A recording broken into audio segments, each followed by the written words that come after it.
बिस्मिल्लाहिर्रहमानिर्रहीम अस्सलाम वालेकुम। 17 मई साल 2026 और मैं आपका मेज़बान गुलाम मुस्तफ़ा। मशरिक़ वुस्ता के अंदर एक मरतबा फिर एक खूनी जंग का बाकायदा आगाज हो चुका है। मुत्तहिदा अरब अमारात के ऊपर आज 3 ड्रोन हमले हुए हैं और तबाहकुन किस्म के ड्रोन हमले हुए हैं और निशाना बनाया गया है वो यूएई का जो न्यूक्लियर पावर प्लांट है उसको बुनियादी तौर पर निशाना बनाया गया है। इस पर तहलका खेज डिटेल्स हैं और ये हमले ईरान ने नहीं किए, ये बात आप याद रखनी। शुरू के अंदर कुछ हो सकता है लोगों ने आप लोगों को ये बताया हो कि आज जो अटैक 17 मई को यूएई के ऊपर हुए हैं वो ईरान की जानब से किए गए हैं। तो ये इस वक्त सूरत हाल और मजीद तशवीशनाक आप कहने की हो चुकी है कि ये ईरान ने अटैक नहीं किए। ईरान ने वाज़ेह तौर पर इनकार भी कर दिया है और ये बाकायदा तौर पर रिपोर्ट भी सामने आ चुकी है कि ये हमले किस जगह से हुए हैं, कहां से हुए हैं। ये मुकम्मल डिटेल आप लोगों के साथ शेयर करने जा रहा हूं। क्यों किए गए ये अटैक यूएई के ऊपर, इस हवाले से तहलका खेज खबरें हैं। अगर आप इस चैनल पर नए हैं तो इसको लाजमी सब्सक्राइब कर लें और कमेंट सेक्शन में अपनी जो कीमती राय है उसका इजहार भी जरूर कर लें और पाकिस्तान जिंदाबाद कमेंट सेक्शन के अंदर जरूर लिखें। नाजरीन मोहतरम, आज ये जो अटैक हुए हैं, सबसे पहले तो मैं इसकी डिटेल आप लोगों के साथ शेयर करता हूं, फिर आप लोगों को बताऊंगा कहां से हुए हैं और क्या चीजें हुई हैं। खबर यह है कि आज 17 मई 2026 को मुत्तहिदा अरब अमारात यानी यूएई के ऊपर जो उसका बारखा न्यूक्लियर पावर प्लांट है अल जफरा रीजन में, वहां पर ड्रोन हमला हुआ है। हमले में एक इलेक्ट्रिकल जनरेटर को निशाना बनाया गया है जिसके ऊपर जैसे ही वो ड्रोन हिट किया है तो शदीद तरीन आग वहां पर भड़क उठी है। बैरूनी जनरेटर इसका मुकम्मल तौर पर मुतासिर हुआ है, तबाह हुआ है। अंदरूनी पावर प्लांट का अभी तक कोई नुकसान जो है वो नहीं हुआ, इस हवाले से तस्दीक नहीं हो सकी। ताबकारी यानी रेडिएशंस मुकम्मल तौर पर नॉर्मल रही हैं, कोई लीक नहीं हुई। अगर ये बुनियादी तौर पर तो निशाना बनाया गया था इस न्यूक्लियर पावर प्लांट को इस वजह से कि ताबकारी होती, रेडिएशंस का इखराज होता, और अगर इखराज होता तो फिर जो तबाही मचनी थी उसका आप सवर नहीं कर सकते कि कितनी बड़ी तादाद में लोग जो है वो यूएई के अंदर और यूएई के साथ जो मुल्हिका कंट्रीज हैं वहां पर मारे जाने थे। इसका आप लोग अंदाजा नहीं कर रहे। इस वजह से जो है वो न्यूक्लियर पावर प्लांट को निशाना बनाया जाता है कि रेडिएशंस का इखराज हो और बड़ी तादाद में हलाकतें हो जाएं, लेकिन अल्हम्दुलिल्लाह इस तरह का मामला पेश नहीं आया। इस हवाले से जो जानी नुकसान है इसकी अगर बात करें तो अभी तक मुकम्मल डिटेल सामने नहीं आ सकी, कितने लोग मारे जा चुके हैं और कितने नहीं मारे गए। प्लांट के तमाम 4 रिएक्टर्स नॉर्मल चल रहे हैं, अलबत्ता जो मुख्तलिफ जनरेटर्स हैं इसके करीब करीब वहां पर बड़े लेवल पर आग लगी है।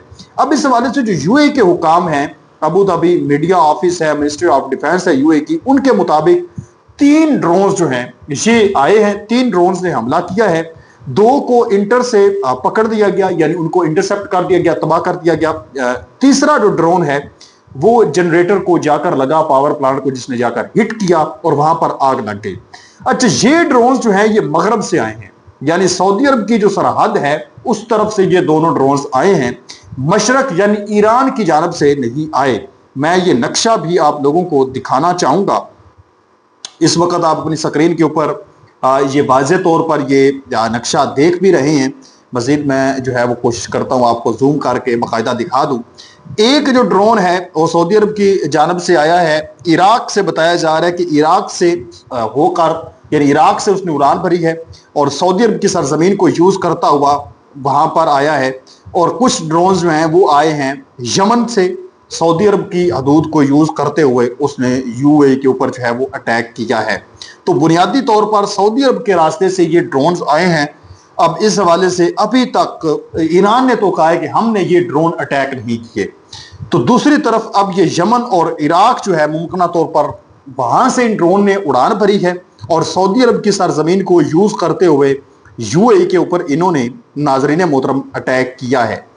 अब बुनियादी तौर पर जो चीज़ें सामने आ रही है, गुज़श्ता अगर ये जो 2 महीने की जंग चलती रही है इसकी तमाम तर सूरत हाल को देखें तो इस हवाले से नाजरीन मोहतरम जो तज्जिया बनता है, जो सूरत हाल बनती है, ये जो ड्रोन हुए हैं, ये जो अटैक यूएई के ऊपर किए गए हैं, इसके अंदर इसराइल जो है वो मुलव्वस हो सकता है किसी ना किसी तरीके के साथ। इसराइल जो है नाजरीन मोहतरम अगर सऊदी अरब की सरजमीन से आए हैं डायरेक्ट तो फिर तो आप कह लें कि डायरेक्ट सऊदी अरब से ही हैं, और अगर चूंकि ये ईरान की जानब से नहीं आए, ये तो वाज़ेह हो चुका है, ईरान ने कहा कि हमने ये ड्रोन अटैक किए भी नहीं है। और अगर नाजरीन मोहतरम ये यमन की जानब से आए हैं या फिर ये आए हैं दूसरी तरफ से इराक की जानब से, تو پھر تو واضح ہے کہ اس کے اندر اسرائیل کا ہاتھ ہو سکتا ہے۔ اب سوال اٹھائیں گے کہ اسرائیل کا ہاتھ کیسے اور کیوں کر ہو سکتا ہے۔ دیکھیں اسرائیل جو ہے، پاکستان اس وقت جو کوشش کر رہا ہے ایک سیز فائر کروانے کی، ایک جنگ بندی کروانے کی، اس جنگ کے دوران اگر کوئی کنٹری یہ چاہتا ہے کہ یہ سیز فائر نہیں ہونا چاہیے تو اس کا نام ہے اسرائیل۔ اسرائیل کی جانب سے پاکستان کے اوپر بدترین قسم کے الزامات بھی عائد کیے جا چکے ہیں کہ اس نے ایران کی جانب سے، پاکستان نے ایران کی جانب زیادہ جھکاؤ رکھا ہوا ہے، ایران کے مختلف جو فائٹر جیٹس ہیں ان کو پارکنگ کے لیے جگہ بھی دی ہے، تو ہمیں اس پاکستان کے اوپر اعتماد بھی نہیں ہے۔ تو اس طرح کے مختلف الزامات عائد کیے جا چکے ہیں، اور دباؤ بھی امریکہ کے اوپر، اسرائیل کے اوپر ڈالا جا رہا تھا مسلسل کہ ایران کے ساتھ جنگ جاری رکھنی چاہیے، ایران کے اوپر اٹیک ہونے چاہیے۔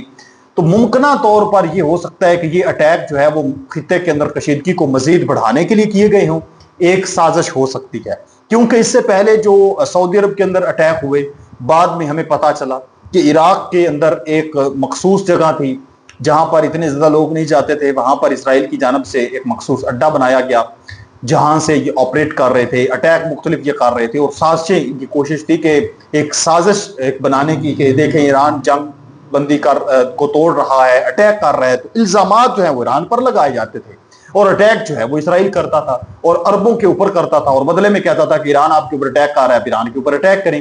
تو یہ ممکنہ طور پر ناظرین محترم یہ جو اٹیک ہوئے ہیں، یہ آپ کہہ لیں کہ اس جنگ کو، ایک خونی جنگ جو ہے اس کو مزید بڑھانے کی ہوا دینے کے لیے یہ کوئی دشمن کی ایک بہت بڑی چال ہو سکتی ہے۔ یہ بات آپ یاد رکھنا۔ یہ واقعہ یو ایس اسرائیل وی ایس ایران تنازع کے دوران ہوا ہے، جس میں سیز فائر کی کوشش جاری ہے لیکن حالات کشیدہ ہیں۔ بارکھا پلانٹ یو اے کا واحد نیوکلیئر پاور پلانٹ ہے جو ملک کے جو الیکٹریسٹی ہے اس کو فراہم کرنے کا ایک بڑا حصہ سمجھا جاتا ہے۔ عام ترین یہ ہے جو یو اے کے پاور یعنی بجلی کو فراہم کرتا ہے۔ ابھی تک کسی نے ذمہ داری قبول نہیں کی، کچھ ذرائع ایران کی طرف اشارہ کر رہی ہیں لیکن ایران نے انکار کر دیا ہے۔ تحقیقات جاری ہیں، انٹرنیشنل اٹامک انرجی ایجنسی نے بھی صورتحال پر نظر رکھی ہوئی ہے، اور وہاں سے بھی یہ ایک سنجیدہ واقعہ ہے کیونکہ نیوکلیئر سائٹ پر حملہ علاقائی تنازع کو مزید بڑھا سکتا ہے، لیکن خوش قسمتی سے ابھی تک کوئی بڑا نقصان نہیں ہوا۔ اور اگر یہ انٹرسیپٹ نہ ہوتے، چونکہ 2 ڈرون جو ہیں وہ انٹرسیپٹ ہوئے ہیں، اگر وہ 2 انٹرسیپٹ نہ ہوتے، جس طرح سے ایک نے ہٹ کیا اور دوسرے 2 بھی ہٹ کر جاتے، تو پھر بڑی تباہی مچنی تھی، ریڈیشنز کا اخراج ہو سکتا تھا، اور ریڈیشن کا اخراج ہوتا تو بڑے لیول پر اموات ہو سکتی تھی اور مزید کشیدگی جو ہے وہ بڑھ سکتی تھی۔ بہرحال صورتحال مشرق وسطیٰ کے اندر مزید انتہائی بھیانک ہوتی ہوئی نظر آ رہی ہے۔ اب دیکھتے ہیں کہ چند لمحوں کے بعد کیا ہوتا ہے۔ اس حوالے سے یہ بھی ایک چیز ہے کہ جو آئرن ڈوم سسٹم نصب کیا گیا ہے، آپ کہہ لیں کہ وہ بھی تباہ ہو چکا ہے، اس کو تو ہٹ کر کے یو اے تک پہنچا ہے نا۔ اگرچہ اسرائیل جو ہے، آپ کے ذہن میں یہ سوال آ سکتا ہے کہ اسرائیل تو یو اے کا بڑا اتحادی ہے، تو وہ بھلا کیوں اٹیک کر سکتا ہے؟ وہ اس جنگ کو بھڑکانے کے لیے اٹیک کر سکتا ہے۔ آپ جانتے ہیں کہ اسرائیل سگا تو کسی کا بھی نہیں ہے نا ان میں سے، یہ تو بخوبی آپ جانتے ہیں، اس کا تو کام ہے کہ میں نے تباہی مچانی ہے، چاہے جیسے بھی ممکن ہو۔